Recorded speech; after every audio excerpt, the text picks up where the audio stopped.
Hello everyone, steno series के class 5 में आपका स्वागत है। तो पिछली वीडियो में हमने सारे संकेत लिपि का रिवीजन किया था और जितने भी स्वर कहाँ लगाते हैं, व्यंजन कहाँ लगाते हैं, ये सारी चीज़ें हमने पढ़ी थी। अब इस वीडियो में हम जानेंगे कि अगर दो व्यंजन एक साथ आ जाते हैं तो उसमें स्वर कैसे लगता है। ठीक है, तो चलिए शुरू करते हैं। तो देखिए यहाँ पे है लिखा हुआ क्या है कि जब दो व्यंजनों के बीच में एक स्वर आ जाता है तो पहले और दूसरे स्थान पर जैसे स्वर लगाते हैं वैसे ही लगाएंगे, लेकिन जब तीसरे स्थान पर स्वर आता है तो पहले व्यंजन के तीसरे स्थान पर नल रखकर आगे आने वाले व्यंजन के पहले स्थान पर रखा जाता है। समझ में तो नहीं आया होगा, चलिए समझाते हैं। तो देखिए, मान लीजिए ये दो व्यंजन है, ठीक है, एक साथ दो व्यंजन लगा हुआ है, ठीक है। अगर इन दोनों व्यंजनों के बीच में एक मतलब स्वर आ जाए, ठीक है, मान लीजिए कि एक स्वर यहाँ पे मान लीजिए आ गया, ठीक है, तो हमें पता कैसे चलेगा कि ये इस व्यंजन का स्वर है या इस व्यंजन का स्वर है? तो बहुत ज़्यादा कन्फ्यूजन हो जाएगा।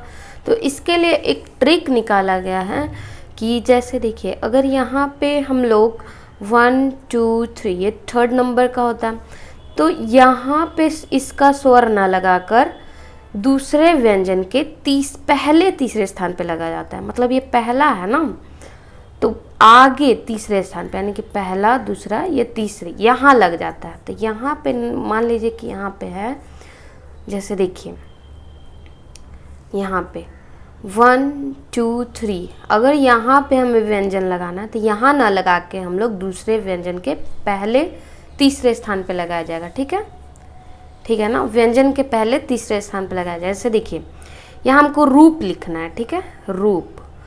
तो ऐसे तो अगर नियम के हिसाब से चले तो ऊ यानी कि व्यंजन के बाद तीसरे स्थान पे स्वर लगता है, मोटा डैश, ठीक है, डैश लगता है, ठीक है। लेकिन हम क्या करेंगे, जहाँ से व्यंजन पहले शुरू हुआ है वहाँ से नंबरिंग देंगे 1 2 3। यहाँ 3 यहाँ न लग के दूसरे व्यंजन के पहले तीसरे स्थान पे लग जाएगा, ठीक है, यहाँ पे लग जाएगा, यानी कि क्या बन जाएगा, रूप। ठीक है, रूप। जैसे हम यहाँ पे मूक लिखना है, ठीक है, तो मूक क्या होगा, पहले व्यंजन तो म है, म लिखा गया, ठीक है, मूक ऊ लिखना है, तो ऊ व्यंजन के बाद ऐसे तो कायदे से हमें यहाँ लगाना चाहिए ऊ का ये, लेकिन यहाँ ना लग के हमें दूसरे व्यंजन के पहले तीसरे स्थान पे लगा जाएगा। ठीक है, पहला दूसरा तीसरा, पहले तीसरे स्थान पे, ठीक है, व्यंजन के पहले तीसरे स्थान पे लगा जाएगा। तो मूक हम लोग कैसे लिखेंगे, मूक। ठीक है, चलिए, नहीं अगर समझ में आया तो चलिए आगे देखते हैं सारे क्वेश्चंस। ठीक है, चलिए जैसे देखिए मूल, तो म का शब्द चिन्ह क्या होता है, म, ठीक है, फिर ल, मल तो लिख दिए, ठीक है, मूल लगाना ऊ यानी कि तीसरे स्थान पे लगेगा। डैश कहाँ लगता है, पहला में आ लगता है, पहले दूसरे स्थान पे ओ लगेगा और तीसरे स्थान पे ऊ लगता है। ठीक है, तो पहला दूसरा तीसरा, तो यहाँ न लग के दूसरे व्यंजन के पहले तीसरे स्थान पे लग जाएगा। ठीक है, तो यहाँ पे ऊ हो जाएगा। ठीक है, मूल। अब मूली, तो पहले म लिख देंगे फिर ल लिख देंगे, तो मुँह, तो पहले यहाँ न लग के दूसरे व्यंजन के पहले तीसरे स्थान पे लग जाएगा। ठीक है, ली, तो ली तीसरे स्थान पे रहता है, अ ए ई, ठीक है, तो यहाँ पे बूंदी आ जाएगा। ठीक है, मूली। ठीक है, कील, तो पहले क ल लिख देंगे और ये कील, तो ई तो तीसरे स्थान पे आ जाएगा, अ ए ई, पहला दूसरा तीसरा, ई तीसरे स्थान पे आ जाएगा, लेकिन यहाँ ना लग के दूसरे व्यंजन के पहले तीसरे स्थान पे लग जाएगा। ठीक है, चलिए जैसे दिखते हैं इमली, तो पहले म ल, ई एक कहाँ आया, पहले व्यंजन के पहले स्वर आ गया। ठीक है, तो पहले स्वर लिख देंगे, ई ऐसे ही रहेगा। ठीक है, इसमें कोई दिक्कत नहीं है। ली, तो ल, फिर तीसरे स्थान पे ई है, तो पहला दूसरा तीसरा, यहाँ पे बूंदी हो जाएगा। ठीक है, इमली। अब देखिए यहाँ पे तितली, तो पहले तो लो, ठीक है, फिर ती, तो व्यंजन के बाद स्वर आ रहा है, तो पहले देखिए क्या करेंगे, पहला दूसरा तीसरा, यहाँ ना लग के दूसरे यहाँ ई ना लग के दूसरे व्यंजन के पहले तीसरे स्थान पे लग जाएगा, ठीक है, यहाँ लगेगा, ये नहीं लगेगा, ठीक है। फिर ली, ल, ई, पहले व्यंजन फिर लास्ट में 1 2 3 ई, यहाँ लग जाएगा, ठीक है। चिमेली, ठीक है, च म ल, तो चिमेली पहला दूसरा तीसरा, यहाँ ना लग के दूसरे व्यंजन के पहले तीसरे स्थान पे लग जाएगा, ठीक है। इसको ची पढ़ेंगे। फिर म में ए कहाँ लगता है, दूसरे स्थान पे लगता है। फिर ली, ल पहले लिख देंगे, फिर उसके बाद स्वर लिखेंगे, ई किस कहाँ पे लगता है, तीसरे स्थान पे लगता है, ठीक है। अब देखिए ये क्या व्यंजन, व्यंजन त है, तो पहले त लिख दिए, फिर बाद में स्वर है, स्वर लिख दिए ए, फिर ये ज है, डार्क है ना तो ज हो जाएगा, ठीक है, तेज।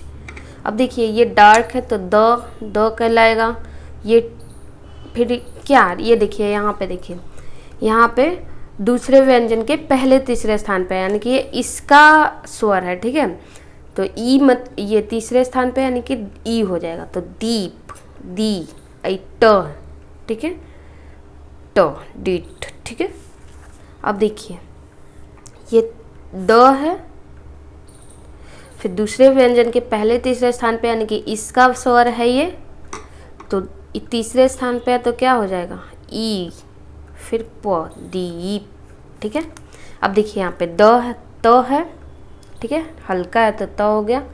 अब ये दूसरे व्यंजन के पहले तीसरे स्थान पे है तो यानी कि इसका स्वर है तो ई हो जाएगा, ई क्या है, छ है, छ, आई दूसरे स्थान पे अगर बिंदी है तो वो ए हो जाएगा, ठीक है, तीछे, ठीक है। अब ये देखिए ये हो गया द, फिर उसके बाद देखिए डार्क है, ये डार्क है तो द, और फिर दूसरे व्यंजन के पहले तीसरे स्थान पे यानी कि इसका स्वर है तो ये ई हो जाएगा, क्योंकि ये तीसरे स्थान वाला ही ना इस पे गया है लास्ट में। फिर ये व का सब चिन्ह है तो वह हो जाएगा, पहले स्थान पे डैश है तो वो आ हो जाएगा, ठीक है। ये देखिए ये त है, पहले स्थान पे डैश है तो आ, फिर ये व का सब चिन्ह है, तीसरे स्थान पे बिंदी है तो यानी कि ई हो जाएगा, ठीक है। ये देखिए न, ये न का सब चिन्ह है, दूसरे व्यंजन के तीसरे स्थान पे है, पहले तीसरे स्थान पे, तो ये पहले व्यंजन का स्वर ही है तो क्या हो जाएगा, ई, यानी ये देखिए पहला दूसरा तीसरा, ये तीसरा वाला ही ना यहाँ पे गया हुआ है तो ये ई कहलाएगा, ठीक है। अगर यहाँ ऊ ये रहता तो ऊ कहलाता, लेकिन बिंदी है तो ई कहलाएगा। फिर ये त है तो, और फिर तीसरे स्थान पे बिंदी है तो ई, ठीक है। अब ये देखिए यहाँ पे ये तो ख का सब चिन्ह है, ख। अब ये देखिए दूसरे व्यंजन के पहले तीसरे स्थान पे यानी कि ये इसी का लास्ट वाला गया हुआ है, ठीक है, थर्ड वाला ही, तो ख प्लस ई, खी, ए र, आ, खीरा, ठीक है।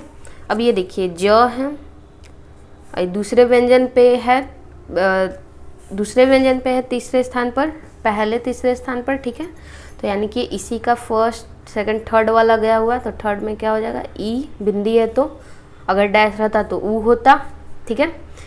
मैंने आपको अभी बताया कि अगर देखो अगर तीसरे स्थान पे है, मतलब जैसे दो व्यंजन हैं, दो व्यंजन बीच में है तो पहला दूसरा सेम लिखाता है, लेकिन तीसरा जो है, तीसरा यहाँ न लिखा के वो यहाँ चला आता है, ठीक है, दूसरे व्यंजन के पहले स्थान पे, पहले तीसरे स्थान पे, ठीक है। तो जी, फिर ये र, आ, रा। अब जैसे यहाँ पे देखिए ज है तो यहाँ वाला यहाँ चला गया, व है व का, ठीक है, तो तीसरे स्थान पे बिंदी है तो बिंदी ई हो जाएगा, और वाह, वो डैश है तो जीवा। ये देखिए य कैसे लिखते हैं, अगर किसी चीज़ में हमें य जोड़ना है, जैसे देखिए किया, तो क थोड़ा सा पीछे आके ऐसे निकाला जाता है, कहीं पे भी दिया तो द थोड़ा सा पीछे जाके य, तो दिया कैसे लिखेंगे, देखिए द है तो तीसरे स्थान पे होगा ना, तो हमें तो यहाँ पे पता नहीं चल रहा है कि हम कहाँ, मतलब 1 2 तो सेम ही रहता है, लेकिन तीसरा स्थान पे लिखने के लिए हमें दूसरे व्यंजन के पहले तीसरे स्थान पे हम दी लिख दिए, य लिखने के लिए या, यानी कि पहले स्थान पर डैश पड़ेगा, आ, ठीक है, समझ गए। जैसे ये देखिए, ये ज है तो इसका तीसरा स्थान जो है, तीसरा स्थान ये दूसरे व्यंजन के पहले तीसरे स्थान पे आया हुआ है तो ई हो जाएगा। फिर य है, ये थोड़ा सा पीछे गया हुआ है तो ये य कल आया और फिर पहले स्थान पर डैश है तो या हो गया। उम्मीद है आपको समझ में आ गया होगा। अगर कोई भी डाउट है तो हमें कमेंट करें। मिलते हैं नेक्स्ट वीडियो में।